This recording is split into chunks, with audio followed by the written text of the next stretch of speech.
This show is brought to you by Safety FM.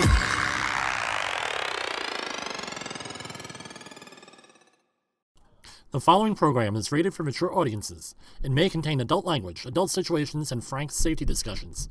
The names and certain details have been changed to protect the safe and the unsafe. But believe me, every item in here is true. Cultural pushback strategies faced by safety professionals. Today on Safety Wars. Ultimately, in any discussion with younger safety professionals and managers, the question comes up as to how do I manage a workforce that seems to be 100% against safety? How do I engage my workforce and try to change corporate culture often when I'm getting so much pushback by the corporate culture? The corporate culture refuses to change, and we have a horrible one when it comes to safety. I always refer people back to Rules for Radicals by Saul Alinsky. It turns out that no one ever reads them or follows it up, so I tend to teach it myself. I offer no solutions, you gotta find out what those are for yourself, but I do identify some behaviors and some stories that I have on each one of these. Who was Saul Alinsky? He was a community organizer in Chicago that witnessed the violence of the late 1960s at the Democratic National Convention. He went out to the crowd and said, look, you're doing it all wrong, and to effect change you don't do it by violence, but by organization, hard work, and struggle. When I began reading these rules, I noticed that these rules are some of what we have to deal with as safety professionals. We're trying to change corporate culture a lot of times. We're trying to change it to a safer one, more productive one where everybody works together, the best they can, of course. So I also realized that it was being used by us, not only against us, but by us against the workforce. This ends up in a situation where everybody hates each other. So I spent a couple of years thinking about this stuff and presented it as a 1.5-hour filler to a Haswaffer refresher course for young managers over at New Jersey City University who asked about how to manage safety when you're dealing with a workforce that seems to be 100% against them. It was one of the few mic drop moments that I have had in my career. I've also presented this to several organizations, so if you're easily triggered, this might not be the discussion for you. By the way, we should not use the word enemy when dealing with our coworkers, but it's in with the original text, and I want it to be true to the original text. Rule number 1, power is not only what you have, but what the enemy thinks you have. As a safety professional, you're hired to help a company with a problem or issue. You may be there for long-term, short-term, you may be coming in as a consultant, doesn't matter what it is.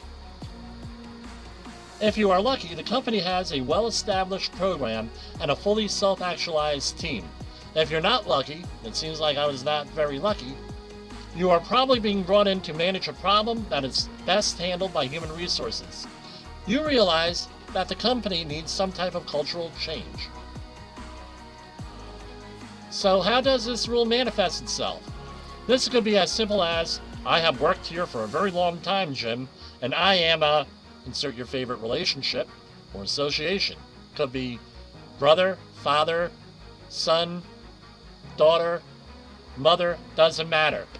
Then it's followed up with something along the lines of, leave me alone and don't rock the boat or I'll make trouble. This can be done overtly or it can be implied. Often this is the reason why a company hires you, to manage their problems. The end result is that you cannot do your job effectively and you lose it. The problem's staff or team keeps theirs, and what happens ultimately? People continue to get hurt or get injured or die at some places. You don't do your job. You get frustrated, you get angry, you get bitter, and everything else. And you go on to your next assignment, repeating the same issues again and again and again. You find out that the folks who gave you this idea and made this threat to you, don't rock the boat, are not well respected in the organization to begin with, and they basically lied and intimidated you. So what do? You try to identify these situations early and handle them early before they get out of hand. Number 2 and number 3 go together. Number 2 is never go outside the expertise of your people, or yourself for that matter. And number 3, whenever possible, go outside of the expertise of the enemy. So you can see how these two go together. So, never go outside the expertise of your people. Provide expertise and advice about what you know. Tread carefully into areas you have no expertise in. It's better off that you say, hey, look, I'm not sure on that, let me double check. And always double check if you're not sure. Triple check. Get someone who does have the expertise. The worst thing that you can be in, among others, right? One of the worst, is you might be told that you are wrong, and the worst way, and it destroys your credibility, they won't listen to you ever again. But that's what you got to do. Whenever possible, go outside the expertise of the enemy. One strategy that people try to undermine you with is to find out what your strengths and weaknesses are. They probe what those are. Then they concentrate on what you know. This often becomes an old-fashioned game of distraction. A good example of this is what I run into all the time, but I got a little bit wiser for it over the years. You're auditing one trade. You mention that there is a problem there, minor problem. Or it may be a major problem that they really don't want to address because it's going to take time to fix. And you're told, why are you worrying about this? You should be worrying about whatever's going on upstairs. They're doing some type of real activity.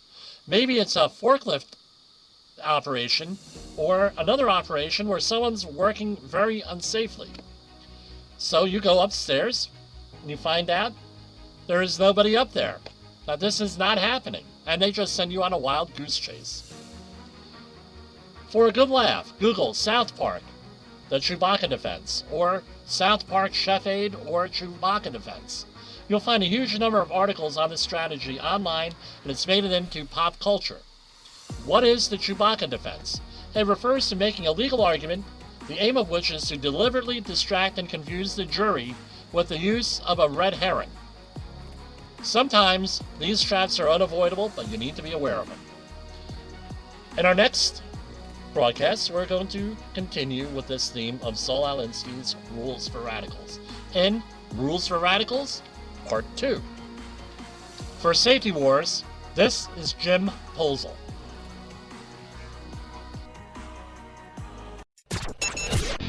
The views and opinions expressed on this podcast are those of the host and its guest and do not necessarily reflect the official policy or position of the company. Examples of analysis discussed within this podcast are only examples. They should not be utilized in the real world as the only solution available, as they are based only on very limited and dated open source information. Assumptions made within this analysis are not reflective of the position of the company.